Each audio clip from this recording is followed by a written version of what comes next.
Adi, Adi, kamu kini jangan curahkan, warung punya kan. Adi, kamu kini jangan curahkan. Mani domi kini jangan, warung dah, banyak lagi di bumi, ya kan. Adi, kamu kini jangan curahkan. Warung cik, warung ragal, warung dah, banyak. Maintenant, pour la génération actuellement, le Sénégal fait partie des favoris. Donc, d'après vous, quels sont les plus grands favoris et quelles sont les chances du Sénégal pour remporter cette CAN au Cameroun qui vient d'élire Samuel Eto'o? Oui, le Sénégal est favori, l'Algérie est favori, le Maroc est favori, c'est le trio de favoris. Pourquoi le Sénégal est favori? Le Sénégal doit aller vers ce qu'on appelle la gestion de la performance.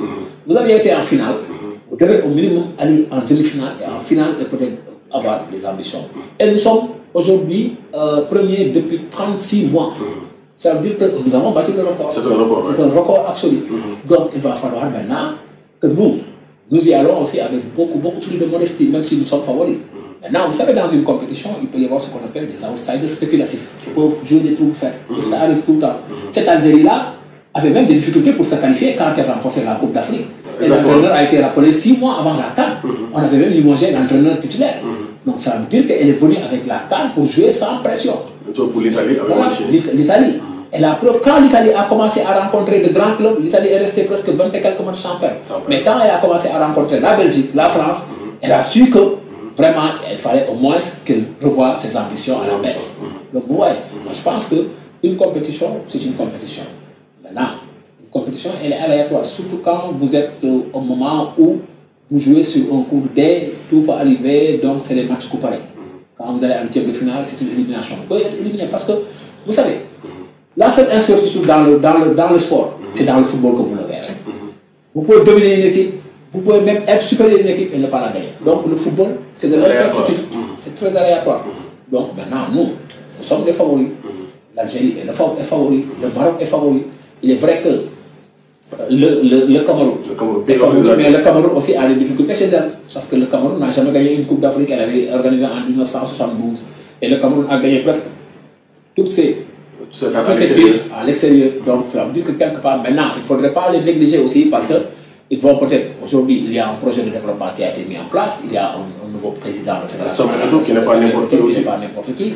Mais aussi, nous aussi, Augustin Senghor n'est pas n'importe qui aussi. Il est vice-président de la CAF, Abdoulaye Sow est ministre, Aliou Cissé aussi n'est pas n'importe qui. Donc ça veut dire que aussi nous, derrière aussi, nous avons des hommes de base qui, à chaque fois que vous les revoyez, vous les respectez. Donc ça aussi, c'est important dans une équipe. Quand vous avez Aliou Cissé à côté, vous voyez Aliou Cissé, vous voyez El Hadj Diouf, vous voyez Augustin qui est le premier vice-président, vous voyez le ministre Abdoulaye Sow qui est ministre qui est vice-président, vous voyez Cheikh Seck qui a une légitimité sur le plan sportif parce qu'il est dirigeant en même temps. Donc ça veut dire que nous aussi, notre équipe a de la gueule, a de la bouteille. Oui, moi, je me glorifie d'avoir de grands dirigeants. Et ça, c'est important dans une équipe. C'est important. Aujourd'hui, on ne parle pas de logistique, on ne parle pas de prime, on ne parle de rien. Tout se fait dans l'anticipation. Ça veut dire que nous avons des dirigeants. Et aujourd'hui, les Africains nous copient surtout. Ça veut dire qu'il y a un manque de chance. Mais ça va venir, Inch'Allah. Moi, je suis persuadé que cette Coupe d'Afrique sera la bonne, Inch'Allah. Parce que moi, je n'imagine même pas perdre cette Coupe-là. Parce que je me dis que ce sera la bonne. Parce que nous avons des joueurs qui sont matures. Avec cette génération dorée, nous avons une génération qui a joué. Et vous savez, Aliou Cissé a une chance d'avoir ce qu'on appelle une dorsale.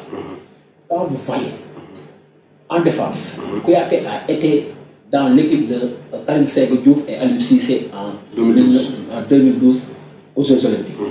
Gana Gueye y était. Sadio Mané y était. Donc aujourd'hui, nous avons une équipe dorsale. Aliou Cissé. Donc il y a aujourd'hui, il y a des cadres qui sont là depuis avec Aliou Cissé. Donc moi, en tout cas, jusqu'à preuve du contraire, nous allons pour gagner la Coupe. Parce que moi, je n'ai pas d'inquiétude sur ça. Maintenant, le football est fait d'incertitude. Il faudrait aussi, au moins, essayer de prendre ça en compte. Et c'est le plus important. Mais en tout cas, le Sénégal est favori. Parce qu'aujourd'hui, tous les observateurs, en tout cas, tous les cadres, en tout cas, tous les techniciens, partout dans le monde, nous savons que le Sénégal fait partie parmi les favoris. C'est tout à fait normal, c'est tout à fait légitime. Nous avons été en finale, nous avons été à la Coupe du Monde, et depuis 36 mois, nous sommes premiers du classement FIFA en Afrique. Donc, celui-ci le gagnon maintenant, nous pouvons caler, remporter la coupe et l'offrir au peuple sénégalais, le président Macky Sall. Amin, amin, parce que Coupe du Monde sort et je pense qu'on sera plus respecté donc dans le continent, parce que la plupart des nationalités nous taxent d'une équipe donc, qui tend à perdre ces finales et on n'a pas notre mot à dire. Donc je pense que c'est le bon moment de gagner la CAN. Donc c'est un tien inscrit. Mais, Grégoire, regardez, nous sommes combien de pays africains? 54 nations. 54 nations. Mais sur les 54, 10 n'ont pas remporté la Coupe d'Afrique. Exactement. La Coupe du Monde, regardez les pays qui ont remporté la Coupe du Monde, ça ne fait même pas 10. Sur combien? 210 pays dans le monde, 212. Donc souvent, il faut relativiser. La France est restée combien de temps pour gagner? Alors que la France fait partie des pays qui ont créé la FIFA. Vous imaginez, l'Espagne a attendu en 2010 pour gagner la Coupe du Monde. Comme le Brésil n'a plus gagné depuis combien de temps? L'Argentine depuis combien de temps? L'Uruguay depuis 1930. Donc vous imaginez. Donc moi je pense que aussi, vous savez, une compétition, les équipes ont des ambitions. Tout peut arriver. La France a perdu récemment. La France était favorite de cette Euro. On n'imaginait même pas, là, on dirait que la France et l'Allemagne étaient les favoris. Mais l'Allemagne a été éliminée. Oui. Donc la France aussi, donc vous imaginez. Et l'Italie qui va jouer les barrages de la Coupe du Monde. Qui va jouer les barrages de la Coupe du Monde. Le Portugal qui va jouer aussi les barrages. Aujourd'hui, il y a, en Amérique du Sud, il y a des équipes qui ont des difficultés pour se qualifier. Comme l'Uruguay, comme la Colombie. Donc vous imaginez. Donc moi je pense qu'aujourd'hui, il y a un nivellement des valeurs. Même si nous sommes favoris, nous y allons avec beaucoup de modestie, tout en sachant que les autres équipes aussi ont des ambitions et ce sont des ambitions très légitimes. Très légitimes.